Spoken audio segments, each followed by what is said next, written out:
Some addresses do not let go of what happened inside them. A house is just materials: timber, brick, plaster, glass. It has no memory and no opinion. And yet, certain houses in America have become something else. Places where a specific number of people died on a specific date, and where, decades later, strangers pay money to stand in the room and wait for something. This is a list of 12 of them. Every murder on it is documented: court records, newspapers of record, state historical societies, in one case, a Department of Justice press release. Nothing here is invented. Where the paranormal record exists, we will tell you exactly who reported what and when, and we will not stretch it a millimeter past what they actually said. We are the After Hours Archive. Subscribe, and we will keep taking these places apart carefully. Number 2 is a farmhouse in rural Iowa, where 8 people were bludgeoned to death in 1912, and the case was never solved. And where, in 2014, a man who had paid to spend the night stabbed himself in the chest and told people afterwards he had no memory of doing it. Number 3 is a Tudor mansion in Indiana, where investigators recovered 5,000 human bone fragments, and where the man who owns it today calls himself a skeptic and still reports what he reports. And 3 of these places have no ghost story at all. Those 3 have the best documented crimes on the list. We will start with the friendliest house here: St. Francisville, Louisiana. 120 feet of veranda, ornamental ironwork, oak trees. It is one of the loveliest buildings on this list, and it markets itself as America's most haunted house. The famous story is that an enslaved woman named Chloe poisoned the Woodruff family with a birthday cake and was hanged for it by other enslaved people, and that she walks the grounds still. Chloe never existed. There is no Chloe in the Woodruff slave manifests. There is no Chloe in the census. The property recorded 5 enslaved people in 1820 and 32 in 1830, and not one of them is her. Sarah, James, and Cornelia Woodruff, the family she supposedly poisoned, died of yellow fever. Up to 10 murders have been claimed here. Exactly 1 is documented. On the evening of the 26th of January, 1871, a lawyer named William Drew Winter was teaching a Sunday school lesson in the gentleman's parlor when he heard a rider approach. A stranger called out that he had business with him. Winter stepped onto the side gallery and was shot with a double-barreled gun. According to the Point Coupe Democrat, he dropped instantly without speaking. A man named S.S. Weber was to stand trial. No outcome was ever recorded. 4 black men and 1 white man were arrested that May and never convicted. The tour will tell you, Winter staggered inside and died on the 17th step. The newspaper says he died on the porch. The gallery is still there. It is a working bed and breakfast with a restaurant. The murder underneath the myth remains unsolved, and almost nobody who visits ever hears his name. 92 2nd Street, Fall River, Massachusetts, is a narrow green-gray clapboard house, set hard against the pavement with almost no yard. The interior is cramped. That matters, and we will come back to it. On the morning of the 4th of August, 1892, Abby Durfee Gray Borden, 64, was killed with a hatchet in an upstairs guest room while she was making the bed. Sometime later, her husband, Andrew Jackson Borden, 70, a wealthy property developer, was killed the same way while asleep on the sitting room sofa downstairs. His face was left nearly unrecognizable. The rhyme says 40 whacks and 41. The rhyme is wrong. Abby was struck 18 or 19 times. Andrew, 11. Only 2 other people are known to have been in the house: Andrew's 32-year-old daughter Lizzie and the family's Irish maid, Bridget Sullivan. Around 11:30, Bridget said she heard Lizzie shouting that her father had been killed. The murders happened in broad daylight on a busy street, and no neighbor reported seeing or hearing anything at all. Lizzie was arrested on the 11th of August, indicted, and tried at New Bedford. On the 20th of June, 1893, after roughly 90 minutes, the jury acquitted her. The case had been almost entirely circumstantial. Massachusetts never charged anyone else. The house is a bed and breakfast now. You can pay to sleep in the room where Abby was killed. Gase and staff report footsteps, apparitions, objects moving. But almost all of it traces back to the property's own marketing and to paranormal tourism sites, with no named investigator behind it. The history here is the strong part. The ghosts are not. Lizzie stayed in Fall River for 34 more years under a new name, Lizbeth, and was shunned until she died in 1927. Her sister Emma died 9 days later. The jury's verdict and the town's verdict were never the same verdict. We are going to be straight with you about this one because it is the weakest entry here and you deserve to know why. 1351 Cranston Street, Rhode Island. A mansion built in 1790, now a museum run by the Cranston Historical Society. On New Year's Eve, 1843, Amasa Sprague, 45, finished a large family dinner and went out for a walk. At least 2 men set on him.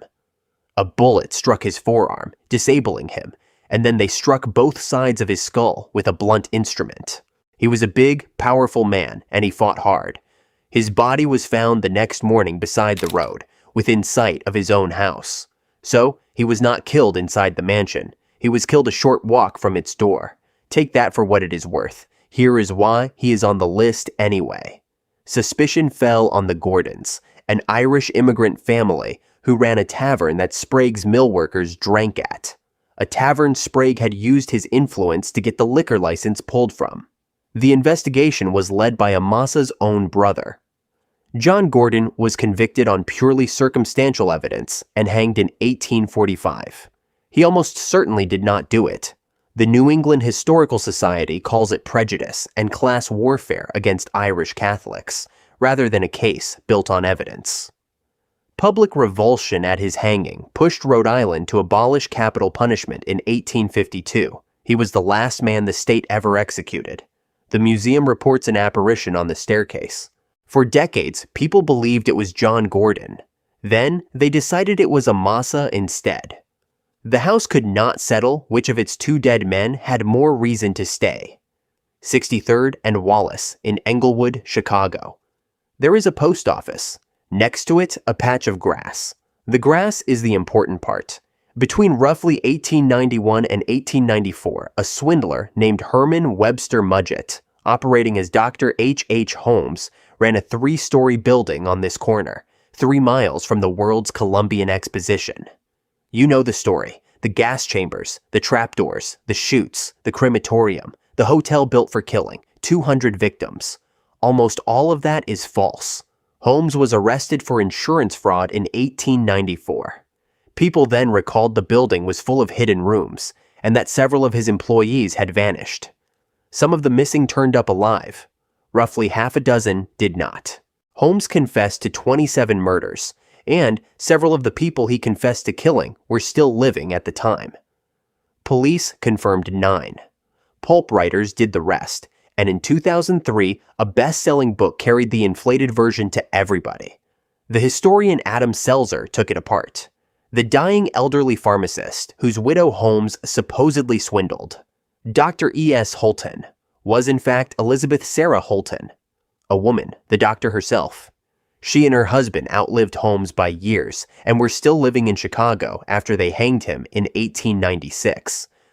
The dying pharmacist's story was a myth Holmes invented about himself. The 1895 fire did not destroy the building either. It stood until the late 1930s. You can walk in and buy stamps. There is no plaque. Selzer, filming in the basement with the History Channel in 2012, put it best. There is no such thing as good ghost evidence, only cool ghost evidence. Labette County, Kansas. Open prairie, softly rolling, 7 miles northeast of Cherryvale. There is a roadside marker and there is farmland. That is all there is. This is the emptiest famous murder site in America, and it has no ghosts whatsoever. Not one named investigator. Not one television program. Not one published witness account. Nothing.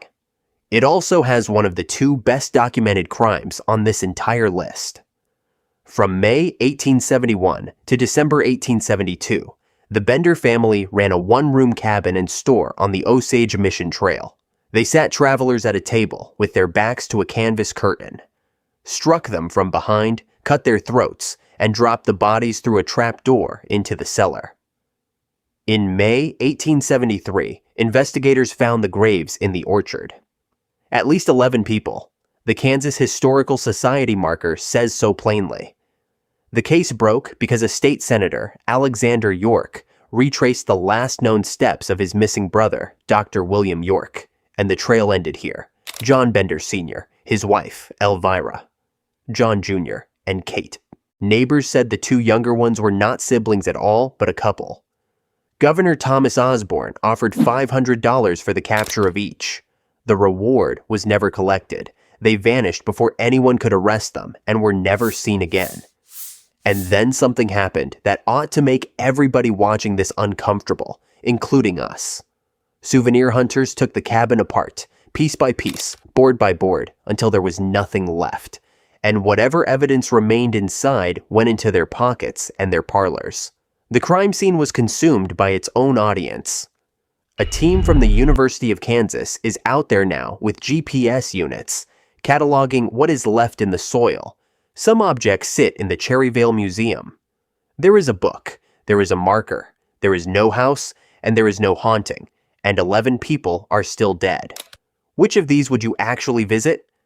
And which one would you not set foot in for any amount of money? Tell us in the comments. From here on, the history and the documented activity stop running in parallel and start reinforcing each other.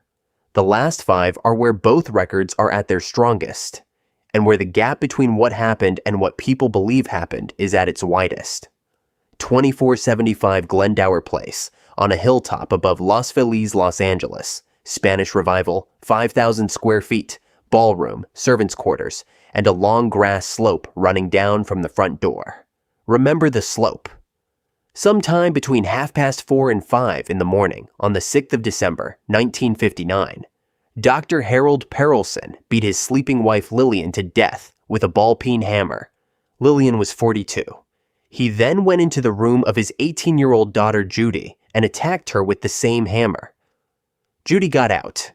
She ran down that slope in the dark and reached a neighbor, Marshall Ross, who called the police. Ross went into the house before they arrived and found Perelson bloodied, still holding the hammer. Perelson told him to go home and not bother him, then lay down beside his dead wife and took an overdose. The younger children, Joel and Debbie, ran out unharmed. Judy was treated for skull fractures and recovered. Then, the house simply stopped. Sold a year later to a couple who used it only for storage and never lived in it. Inherited in 1994 by their son, who changed nothing. For 60 years, you could look through the grimy windows and see a 1950s television and a Christmas tree still standing, weeks before a Christmas that never came. You cannot anymore. It was cleared out in 2016 and sold in December 2020 for $2.33 million. Nobody credible ever reported a ghost here. It was famous for being empty. The most valuable view in Los Angeles sat above a Christmas tree that nobody took down, and that was enough. 4500 Arthur Kill Road, Charleston, Staten Island. A Gothic Victorian on a hill, nearly every room with a fireplace. It is on the National Register of Historic Places. In the front garden, there is an ornamental pool, ringed with bricks the family made. Balthazar Kreischer built it in 1885 out of a fortune in fireproof bricks, 1 mansion each for his sons Charles and Edward. Charles's is gone. Edward shot himself in the head in 1894. 111 years later, this house became a federal crime scene, and we know exactly what happened in it because the United States Attorney's Office wrote it down. On the 29th of March, 2005, an associate of a Bonanno crime family crew lured Robert McKelvey to a meeting here. The mansion's caretaker, a man named Joseph Young, who lived on the property, stabbed him in the foyer. McKelvey got out the front door. He was tackled, dragged to that ornamental pool, and drowned in it. He was killed for $8,000 over money he owed. The FBI and the New York City Medical Examiner's Office recovered his blood from the basement stairs, and bone fragments and his personal effects from the septic tank and the surrounding woods. Young was tried in 2008, convicted, and sentenced to life. Gino Galestro, who paid him, got 20 years. The owners had no knowledge of any of it. They were converting the property into an assisted living center for older people. Staff who work there now report crying, furniture moving, faces in photographs they take of the house. That comes from named employees speaking to the New York Post. People who work in the building rather than tour it, which is rarer than it sounds. Whether the place had a reputation before 2005, nobody can honestly say. It is a landmark. It is an event venue. It has had no permanent residents since. It goes on the market, and it comes off the market, and nobody stays. The pool is still in the front garden. Waushara County, Wisconsin. A clearing off the corner of Archer and 2nd. Vegetation, trees, a chain driveway with a sign on it. You would never know a building had stood there. Every horror film you have ever loved starts in this field. On the 16th of November, 1957, bloodstains on the floor of the Borden hardware and implement store in Plainfield led investigators to Edward Gein's farm. They found the remains of the missing proprietor, Bernice Worden. Her body hung in a shed near the house. Inside, they found human skulls and household objects made from human skin. Gein had boarded up most of the farmhouse after his mother, Augusta, died in 1945. Only 2 rooms were still in use. Her bedroom was immaculate. Everything else was a ruin. He confessed to killing 2 local women and to a long series of grave robberies. He was found mentally incompetent and committed, tried in 1968, convicted, and died in a psychiatric facility in 1984. 4 months after his arrest, an entrepreneur announced plans to open the farmhouse as a paid attraction called the House of Horrors. On the 20th of March, 1958, days before the auction, a policeman saw the glow from a nearby village at around 2:30 in the morning. By the time Plainfield's volunteer fire department arrived, the fire was beyond saving, and they shifted to stopping it spreading. One account has the firemen standing and watching it burn to the foundation. The fire warden who could have opened an arson investigation was Frank Worden, Bernice Worden's son. He did not ask a single question. Nobody made him. Told in hospital that the house his family had owned for 44 years was gone, Gein said, just as well. His car was bought by a sideshow operator named Bunny Gibbons, who toured the Midwest, charging 25 cents to sit in it. Wisconsin's most notorious murder house has no ghost story. None. Not one report, not one investigator, not one claim. Psycho, the Texas Chainsaw Massacre. The Silence of the Lambs. All of it came out of this ground. And the ground itself is a field, and it is quiet. And there is nothing there at all. We are not going to give you the address of this one. We are not going to show you the house. It is somebody's home. The people who live in it have never asked for any of this, and they had it blurred off Google Street View to be left alone. We will tell you what happened to the family who died in it, and that is where it ends. Ocean Avenue, Amityville, Long Island. A large Dutch colonial on the water. 5 bedrooms, a boathouse. The quarter-moon attic windows you are picturing were taken out by later owners years ago. It does not even look like the poster now. In the early hours of the 13th of November, 1974, 6 members of the DeFeo family were shot dead in their beds. Ronald DeFeo Sr., Louise DeFeo, 42, Dawn, Allison, Mark, and John Matthew, who was 9. At around 6:30 that evening, Ronald DeFeo Jr. walked into Henry's bar and said he thought his parents had been shot. A group went back with him and found them. His friend Joe Yeswit called the police, who searched the house and found all 6. DeFeo blamed a hitman named Louis Fellini, who had an alibi. The next day, he confessed, he was convicted of second-degree murder in November 1975. 1 month after that conviction, George and Kathy Lutz moved in with their 3 children. They left after 28 days, claiming 28 days of terror, and published a book about it in 1977. Ed and Lorraine Warren investigated. The claims have been disputed for decades, by journalists, by skeptics, and in court. Here is the part worth sitting with. The Defios are a footnote to their own murders. Strip out the demon, the flies, the red eyes, the films. And what is left is a 23-year-old man who shot his mother, his father, and his 4 brothers and sisters while they slept, and a book deal that made the house famous for something else entirely. 6 people died there. The world remembers a haunting that may never have happened. Westfield, Indiana. 18 acres behind a tree line, a Tudor mansion, an indoor swimming pool. From the road, it reads as ordinary, expensive, suburban.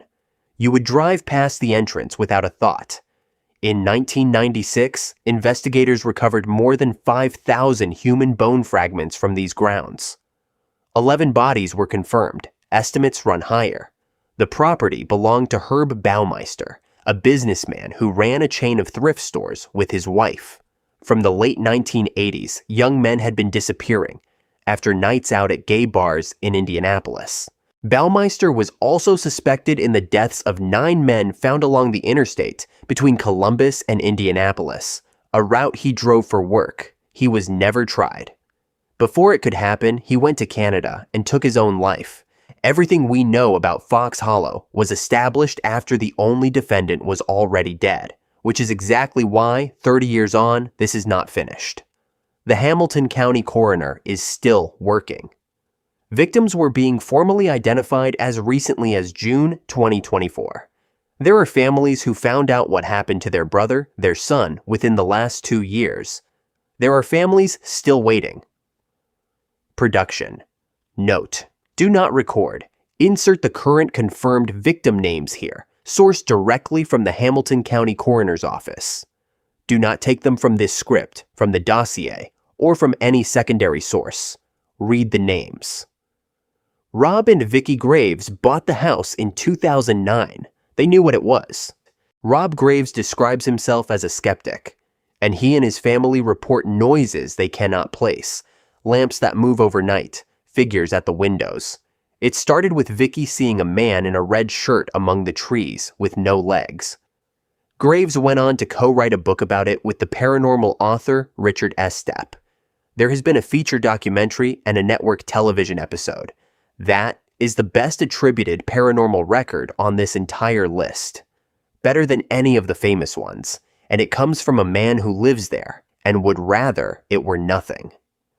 The woods have thinned since 1996. You can see the neighbors' houses from where the burning was done. 508 East 2nd Street, Villisca, Iowa. A small white clapboard house on an ordinary lot in a town of about 1,100 people. It is the most unremarkable building in this video. That is the whole point. This is what the worst room in America looks like from the pavement. On the evening of the 9th of June, 1912, the Moore family and 2 young guests came home from a Children's Day program at the Presbyterian Church, a program Sarah Moore had organized herself. They were back after 9:30. Doctors later placed the murders between midnight and 5 in the morning. 8 people were bludgeoned to death with an axe. 6 of them were children. Josiah Moore, 43. Sarah Moore, 39. Herman, 11. Mary Catherine, 10. Arthur Boyd, 7. Paul Vernon, 5. And Catherine's 2 friends sleeping downstairs in the parlor bedroom. Lena Gertrude Stillinger and her sister Ina May, who was 8. The weapon was Josiah's own axe, most likely taken from his coal shed. Before he left, the killer covered every mirror in the house. He covered the victims' faces with cloth. He closed the curtains. Covering mirrors was a funeral custom of the period. This was not concealment. It was ritual. Neighbor Mary Peckham noticed the next morning that nobody had come out to do the chores. Josiah's brother Ross let himself in with a spare key and found the Stillinger girls first. Reverend George Kelly, a traveling minister who had been in town for the service, was tried twice. Hung jury, then acquittal. Others were named. A state senator, a drifter, a man separately convicted of axe-killing his own mother and grandmother. Nothing ever stuck. The case is still unsolved, The house has been stripped back to its 1912 condition, which means it has no electricity and no indoor plumbing. You can book a night in it. Guests sign a waiver and bring a sleeping bag, and roughly 90% of the overnight bookings are paranormal investigators, according to the caretaker. On the 7th of November, 2014, Robert Lorson, 37, was staying overnight with his mother and stepfather. He stabbed himself in the chest. He was airlifted out and survived. The Montgomery County Sheriff told reporters that Lorson gave police no motive, and that once the wound was determined self-inflicted, there was no further investigation. Lorson said he saw a flash of light and woke up in hospital with no memory of it. He came back later to apologize. Senior bus tours come in the daylight. The investigators come at night, and the dark in there is the same dark it was in 1912, because there are still no lights to turn on. 1140 Royal Street, New Orleans, a 3-story mansion on a French Quarter corner, gray stucco, wrought iron balconies, shuttered windows. Every ghost tour in the city stops outside it. Someone lives inside. Stay on the pavement. This is the last entry, because it is the only one where the truth is worse than the ghost story. On the 10th of April, 1834, a fire broke out in the kitchen. It was set deliberately by a 70-year-old enslaved woman who was chained to the stove. She told her rescuers she had set it to end her own life rather than face another punishment. And she told them something else, that the people taken up to the top of the house never came back. Bystanders asked Delphine LaLaurie for the keys to the upper floors. According to the New Orleans Bee, they were refused in what the paper called a gross and insulting manner. So they broke the doors down. What they found, the Bee printed. 7 enslaved people, more or less horribly mutilated, suspended by the neck, their limbs stretched and torn, kept alive, the reporter wrote, only to prolong their suffering. The survivors were carried to the Cabildo. 4,000 people came to see them over the next 2 days. On the 11th of April, a mob went through the mansion and destroyed everything but the walls. The largest anti-slavery protest in the city's history, in a slaveholding city, and a judge was threatened for trying to stop it. Delphine LaLaurie got on a boat and left. She was never charged, never tried, never convicted, and she died in France. The historian Carolyn Morrow Long found she had been investigated for cruelty once before, in 1828. The court records are lost, but the receipts survive. She paid for legal services, and she sold people afterwards. And in the funeral registers between 1830 and 1834, there are 12 enslaved people recorded dead at this address.